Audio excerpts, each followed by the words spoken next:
Ladies and gentlemen, welcome to the Beautifully Broken podcast. I am sitting here with Dr. Katie Deming. Katie, welcome to the show for a second time. Thank you, Freddie. It's my pleasure to be here. I would love to ask, before I go into all my questions, what was the experience that you said that was a near life-death experience that changed your internal knowing that you had to do something else? Yeah. So most people know what a near-death experience is, where someone actually, their heart stops, they die, and then they come back and they're changed after that experience. Anita Moorjani is like one of the best examples of someone with cancer who had a life-death or near-death experience and really was changed by that. But a shared death experience is what I had. And a shared death experience is something that is most commonly seen. It's not common, but when it happens, it's usually healthcare providers or emergency personnel who are at the scene when someone transitions. And what happens is that person who is with the person who dies experiences a metaphysical experience like the soul of the person who actually died. And that is what happened to me. And I basically experienced what a patient experience. I don't know exactly what she experienced. I can just tell you what I experienced, but it happened as she transitioned. I saw the light. I was engulfed in that love and light that is indescribable. I have no words for what that space was like, but I knew so many things in that moment. Like I knew that we have nothing to be afraid of, that whatever happens after this is actually amazing, that this actually, if anything, is the, challenging place to be, that like that is just a beautiful, beautiful space. And the love and the beauty there is just incredible. So I had that sense of peace. And then I also knew that when I left here, that I would be responsible for how I lived my life. So whatever choices that I made, it's not like, heaven or hell. It was just that if I had lived my life in a way that was untrue to myself, I would be held accountable for that when I left here. And then the third thing that I had was just this sense of truth. And it's almost like we're antennas for information from the field. And it's like my antenna was tuned. And all of a sudden after that, I could tell when something was, and I don't want to use true, like I don't know what's true. That's like one thing for sure. I don't know what's true, but true for me, like what resonated with me. And so after that experience, I really had this sense of like what I needed to do and what I didn't need to do. And more than anything, I started to sense what was not true for me. And it allowed me to then be like, okay, now I need to move away from that. And unfortunately, the thing that became so clear was that what I was doing with my career was not correct. And it didn't make logical sense, right? But this is where, things that come through divine intuition or whatever don't make sense in this 3D reality. But I think that's because we have everything backwards, so it's like it didn't make sense. But then I knew that I had to follow because I knew I'd be held responsible, that like I couldn't at the end of my life point to my husband or anyone and say, well, I stayed and I did it because they wanted me to do it. It was like, no, I was going to be responsible for what I knew and what felt true to me. And so it really fundamentally changed the way that I saw my life and the world. Yeah. Katie, in this shared death experience, how much time went by? And the other question I want to ask is, did you feel tactile sensations in your body, or this just like a flash and an instant of a knowing? Well, what I sensed was I could sense her pulling out of her body. And so I sensed this pulling up, and then like I heard pops, like pop, pop, pop.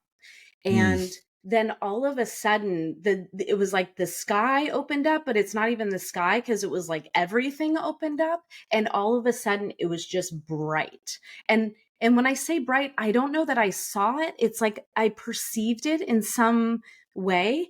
And then I could hear her say, she gasped, and she was like, "Ah, I never had to worry."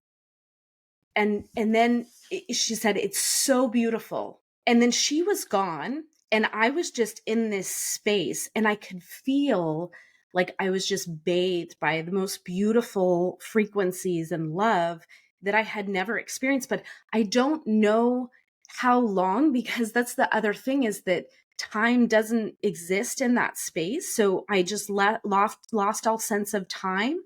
And the interesting thing about my experience is that oftentimes it happens when the doctors or the emergency personnel are at the scene of the death, like physically with the person. But what was interesting with mine is that mine happened when I was in meditation. Like, I was in meditation and I was connected to this patient, but I wasn't physically with her. And I heard her voice saying she can't let go, but it's not because of me, it's because of them. And I knew instinctively it was her family. I knew that she was dying because I've been with so many people who've died. I've cared for over 5,000 patients in my career, and like 40% of my practice was palliative. So I took care of a lot of people who transitioned. And so I knew instinctively what was happening, even though it never happened to me. And so I just stayed with her in this meditation. And the total time of the meditation was about 45 minutes. And the reason why I know that this actually happened, because you might be like, well, how do you know that you were actually with her when she died? But what happened is that I didn't know what happened right after. I went to sleep and I was like, I don't even know if I can tell my husband. I didn't tell him because I was like, this sounds crazy. I wasn't doing drugs or anything. I was just meditating. But the next morning I woke up to a text from one of my colleagues who said that it was a picture of this particular patient and that she had passed. And then later, as I was able to kind of reveal what had happened, she transitioned basically within 5 minutes of me finishing my meditation. So I Hmm. know that this happened, but it's kind of a weird context. And I didn't even know that something like that could happen, but we were entangled energetically, and she needed my help and I was there. Yeah, that's so powerful. That's so powerful. Now, because you've had this experience, is this something that you've researched and read into a little bit, the shared death experience? Yeah, yeah. Well, and also, like, I realized, so the University of Virginia, there's quite a few researchers there who study near death and, like, past life memories, kind of this whole arena. And I realized there are different ways that it can be. Yeah. The Hey, dogs are the dogs always confirm when you're on. I'm serious. They always confirm when you're hitting a point that's correct. I've had this happen in many podcasts, by the way. oh, really? Yeah, they That's so know. funny. I Oh, love it. animals Yeah. are so smart. Oh, yeah. No, they're so tuned in. But yeah. So anyway, it's one of those things where I didn't believe it until then it happened. And then also I realized, like, there's a couple different ways that they classify it, and someone might call it a crisis connection, where this happens where someone you love transitions. And say, like, my sister died, I might have this sense that when it happens, like, something just happened, and they call that a crisis connection. So mine is kind of in between a shared death experience where someone's physically at the scene and this kind of crisis connection, a remote, where you're entangled with someone. And so you experience what they're experiencing when they transition. So anyway, I've learned a lot. It's all new for me, but pretty Yeah. fascinating.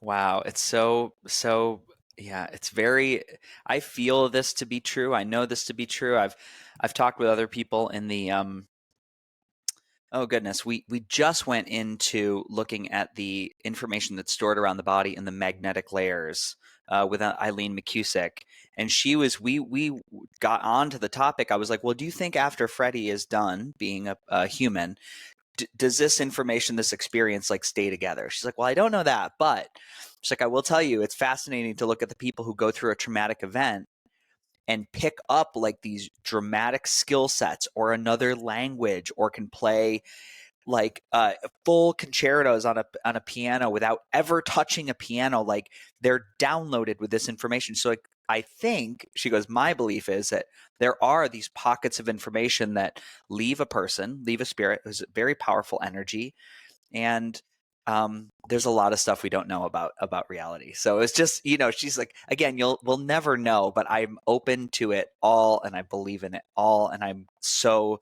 happy that you had that experience and it moved you to do something with it.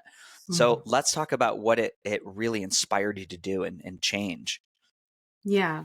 Well, it took me a little bit of time to make that transition out of Western medicine because it was my whole career. Like I said, didn't have my first job until I was 32. So I trained my whole life to become this specialist. And all of a sudden I was saying, I'm not sure that I should be doing this. And my husband at the time did not understand. He's like, something must be wrong with you if are not happy with making $500,000 a year and working 4 days a week and doing good work, and your colleagues love you and your patients love you. Like, something must be wrong with you if you can't be happy having all of the things. And Mm. so that took me some time before I was ready to be like, okay, I hear you, and I also know that I have to do this. And so I it like that the incident or the shared death experience happened in September of, or like basically the end of September 2020. In 2021 December, I finally made the decision and I told my husband, I said, I get it that you don't understand it. And the thing was is that I think if I had said I was leaving and I was going to do this, that he might have been supportive. Like, he knew that there was a plan. But basically, I was like, I can't do this, but I need to not do anything to figure out what I'm supposed to do. And that freaked him out. He was just like, you've got off the deep end.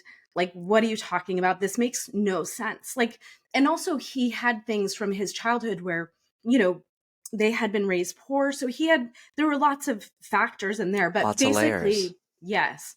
And so ultimately, I'd made that decision in December of 2021.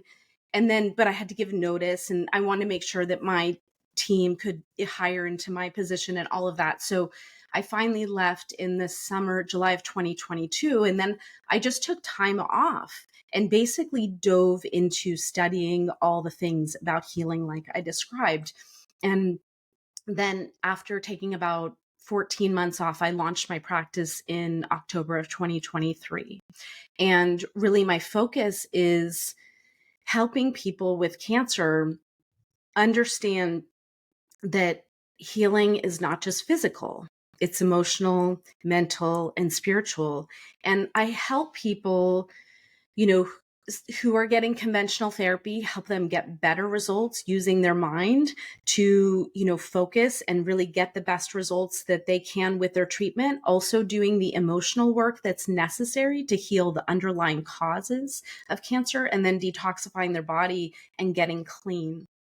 And but then my bigger piece of my work, which is really what I want to be doing, is the deeper work, like really helping get at the root cause of their cancer, because we know that cancer is not just a physical problem. It's metabolic, like we described. So absolutely, the things that we're eating and all of that are affecting our body. So the physical things that we're doing matter, but there's also the emotional, mental, and spiritual components, and really helping people do the work to get themselves clear so that once they start doing the right things with their body, that they can get in alignment on all levels and really create optimal health in their body.